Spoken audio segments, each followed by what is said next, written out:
Eh bien, parce que nous sommes faits d'eau déjà. Mais il faut boire de l'eau surtout parce que nous perdons beaucoup d'eau dans les urines, dans la transpiration, lors de la digestion même et dans les selles.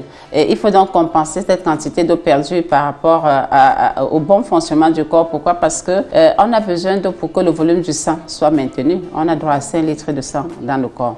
On a besoin de l'eau pour que les selles soient molles, pour éviter la constipation. On a besoin de l'eau pour que les nutriments même soient transportés et assimilés par le corps. On a besoin de l'eau dans laquelle nos cellules vont baigner, être hydratées pour pouvoir bien fonctionner. Donc, l'eau, c'est la vie. Nous avons besoin de consommer de l'eau. Il faut dire que les quantités d'eau sont personnelles, ça va d'une personne à l'autre. Et c'est vrai, c'est toujours nous les diététiciens qui vous disons qu'il faut prendre 1,5 litre d'eau par jour. Mais là, c'était par rapport au plan nutrition santé, national nutrition santé, et c'était la moyenne. Il faut dire que chaque individu a les quantités d'eau qui lui sont propres et c'est facile de savoir quelle quantité d'eau boit par jour. Le calcul, il y a plusieurs formules que vous pouvez utiliser. La formule la plus simple, c'est la partie décimale de votre taille multipliée par 0,033. Ça veut dire que si je mesure 1,70 m et que je prends 70 fois 0,033, moi, madame, tant que j'ai droit à 2,3 litres d'eau par jour. Et savoir aussi que ça ne voudrait pas dire que je vais boire 2 litres d'eau, non. Et il y a l'alimentation, si je mange assez de fruits et légumes, qui m'apporte environ 1 litre d'eau par jour, parce que c'est 0,8, donc environ 1 litre par jour. Et lors de la digestion, mon corps me reverse encore 0,33 litres d'eau par jour. Et puis, il y a les quantités que je prends dans les tisanes, dans les infusions et tout. Donc, du coup, lorsque vous avez fait ce calcul et en fonction de votre type d'alimentation, vous pouvez voir si en termes d'eau plate, vous allez ajouter 1,5 litre, 1 litre, demi-litre ou même 2 litres. Et il faut aussi dire qu'il y a certains facteurs qui entrent en ligne de compte par rapport à la quantité d'eau à boire par jour. Si je suis un sportif de haut niveau, donc je transpire un peu plus, là, je vais doubler mes quantités d'eau. Si j'étais à 1,5 litre, je passerai donc à 2. Pour ce cas-là, si je suis également quelqu'un qui a des problèmes rénals, par exemple des calculs, ou bien je suis hémodialysé, si je suis hémodialysé, c'est 1 litre d'eau en termes de liquide et en termes de tout ce qui peut entrer dans mon ventre comme eau. Et si je suis plutôt quelqu'un qui a des problèmes rénals, des calculs, je vais augmenter légèrement de demi-litre ma quantité d'eau. Il faut dire qu'il y a un autre groupe aussi qui est vulnérable, les femmes enceintes.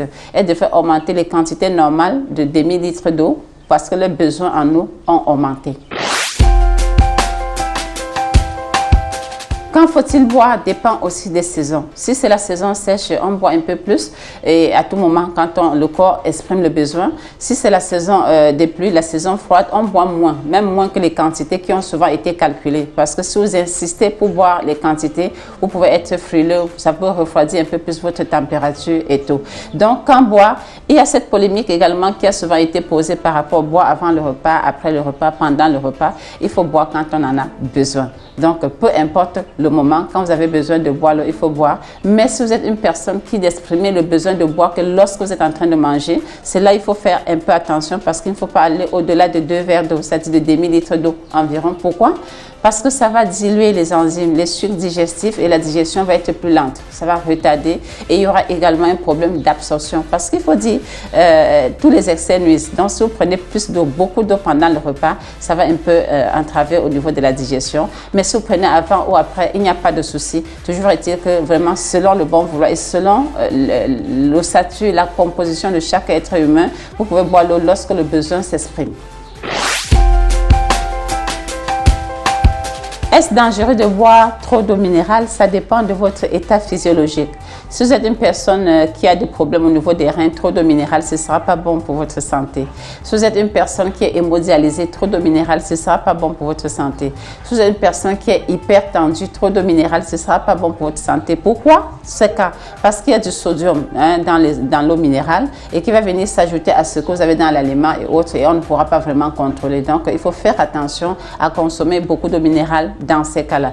Il y aura aussi certaines personnes qui ont un certain état et qui sont en train de faire le jeûne, ils ne devraient pas boire trop d'eau minérale parce qu'il y aura chélation au niveau des minéraux et on peut être sujet à des thromboses et autres. Mais ça, c'est des choses un peu plus compliquées. Donc, trop d'eau minérale et même trop d'eau tout simplement va être nocif à la longue pour notre santé si c'est très souvent répété. Pourquoi? Parce que si je prends beaucoup d'eau, ça augmente aussi le volume du sang, ça augmente le volume des urines, de la transpiration et pendant ces pertes, je perds également du calcium, du magnésium, du potassium. Donc, je perds des minéraux qui sont importants pour le bon fonctionnement de mon organisme.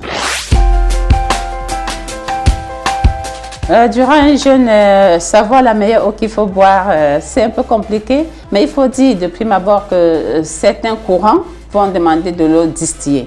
L'eau distillée, c'est une eau qui est déminéralisée complètement parce que si on parle de jeûne, et le principe du jeûne, c'est le repos du corps. Il ne faudrait donc pas être en train d'être envoyé des nutriments dans le corps parce que si vous prenez une eau minéralisée ou bien une eau du robinet, ça voudrait dire qu'il y a quand même quelques minéraux qui entrent. Donc, on laisse le corps à lui-même. Là, on fait appel à la loi de l'Hormèse. Un corps abandonné à lui-même se remet spontanément à l'état d'équilibre.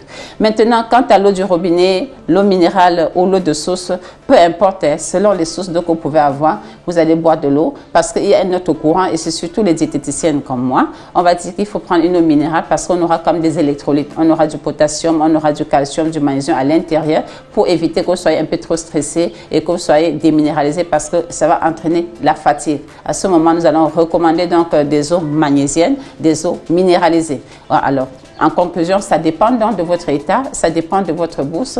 Et puis, l'eau, c'est l'eau. Donc, l'eau que vous buvez souvent, vous pouvez même pendant le jeûne continuer à boire cette même eau. N'oubliez pas de vous abonner et de cliquer sur la cloche pour recevoir de nouvelles vidéos.